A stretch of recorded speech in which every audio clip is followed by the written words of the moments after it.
क्या आपके बच्चे को गॉबर्ड स्टोन डायग्नोज हुआ है?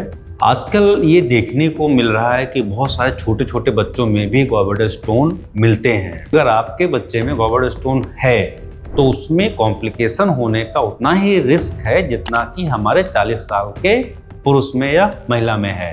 तो अगर आपको कॉम्प्लिकेशन से बचना है तो इसका केवल एकमात्र इलाज है, वो है हमारा सर्जिकल इंटरवेंशन।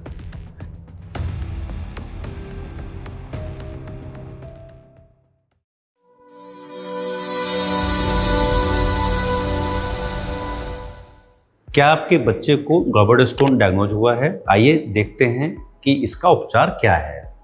नमस्कार, doctor Ajay Yadav, director and head GI surgery max health care Lucknow. आजकल ये देखने को मिल रहा है कि बहुत सारे छोटे छोटे बच्चों में भी गॉबर्ड स्टोन मिलते हैं। लाइक 1 साल 2 साल के बच्चों में भी हमें गॉबर्ड स्टोन देखने को मिल रहे हैं। इसका जो मेन कारण है वो हमारा खाना पीना, डाइट मॉडिफिकेशन।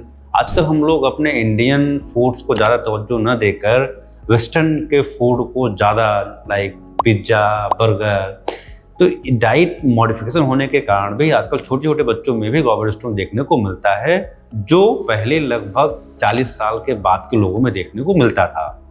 लेकिन अगर आपके बच्चे में या बच्चों में गॉबर्ड स्टोन एक बार बन गया है तो उसका ट्रीटमेंट सेम वही होता है जो बाद के लोगों में होता है। इसमें बिल्कुल भी ऐसा नहीं कि हमें कंजर्वेटिव अभी रखना, अभी बच्चों की एज कम है, 2 साल 3 साल है तो अभी सर्जरी नहीं होनी चाहिए, बाद में होनी चाहिए, ऐसा बिल्कुल भी नहीं है। क्योंकि अगर आपके बच्चे में गॉबर्ड स्टोन है तो उसमें कॉम्प्लिकेशन होने का उतना ही रिस्क है जितना कि हमारे 40 साल के पुरुष में या महिला में है।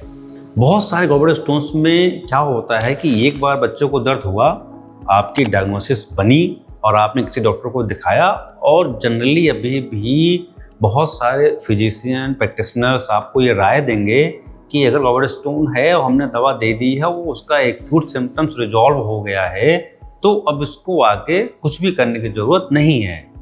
नहीं, ये राय गलत है। इस केस में अगर बच्चों को जो स्टोन है और उसके सिम्टम्स रिजॉल्व हो गए हैं, दर्द खत्म हो गया है, फिर भी दर्द खत्म होने का मतलब ये नहीं है कि गॉलब्लैडर का स्टोन डिजॉल्व हो गया है या गॉलब्लैडर में स्टोन अब नहीं है। नहीं, आपके गॉलब्लैडर में अभी स्टोन है और वो स्टोन अभी भी गॉलब्लैडर की दीवार को टच कर रहा है, और जहाँ भी स्टोन टच करेगा वहाँ पर घाव बनना तय है।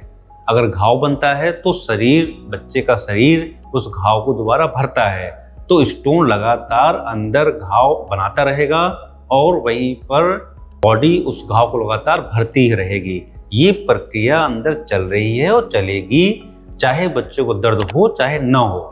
तो अगर आपको कॉम्प्लिकेशन से बचना है तो इसका केवल एकमात्र इलाज है, वो है हमारा सर्जिकल इंटरवेंशन। अच्छा, अगर ये सर्जिकल इंटरवेंशन बड़ा होता, 2-3 घंटे की सर्जरी होती, हॉस्पिटलाइजेशन 3-4 दिन का होता, या उसके बाद बच्चे की सेहत पे कोई असर आती, तो मैं डेफिनेटली आपको ये राय देता कि इसको हमें टालना चाहिए। लेकिन सर्जरी केवल 2 से 5 मिनट की होती है, कंप्लीटली ब्लडलेस होती है, सुबह एडमिट, शाम को डिस्चार्ज। सर्जरी में कोई पेशाब की पाइप नहीं लगाई जाती है, ना ही कोई नाक की पाइप, ना कोई पेट में पाइप, कहीं कोई टाँका नहीं आता। दोपहर तक तो छोटे बच्चे उछलने कूदने लगते हैं कि हमें छुट्टी चाहिए, घर जाना है, घर जाना है। शाम से ही बच्चे की डाइट शुरू और नेक्स्ट डे से बच्चे स्कूल भी जाते हैं। तो ये इस पूरी सर्जरी में, सर्जरी इतनी छोटी है, सर्जरी के बाद कॉम्प्लिकेशन, लाइक बहुत सारे लोग कहते हैं कि सर्जरी के बाद पेट में गैस बनेगी, बच्चे की ग्रोथ कंप्रोमाइज होगी। बिल्कुल नहीं, जस्ट उल्टा बोल रहे हैं। अगर हमारे गॉलब्लैडर में स्टोन है तो बहुत सारे लोग ये राय देंगे कि आप तेल मत खाओ, चिकनाई मत खाओ, क्योंकि अगर आप ये खाते हैं तो गॉलब्लैडर स्टोन के कारण दर्द बढ़ जाएगा। लेकिन अगर सर्जरी एक बार हो गई, उसके बाद चूंकि बच्चे की ग्रोथ है, उसको फैट, प्रोटीन सब कुछ पर्याप्त मात्रा में चाहिए होता है, तो इसके लिए सर्जरी के बाद फैट, ऑयल, तला भुना सब कुछ बच्चा पहले जैसा खा सकता है। अच्छा, इसके खाने से कभी कोई दर्द, कोई गैस नहीं होने वाली। हाँ, बच्चे की ग्रोथ में जो मेन कंपोनेंट हमारा होता है वो जब मिलने लगेगा तो ग्रोथ भी अच्छी होगी।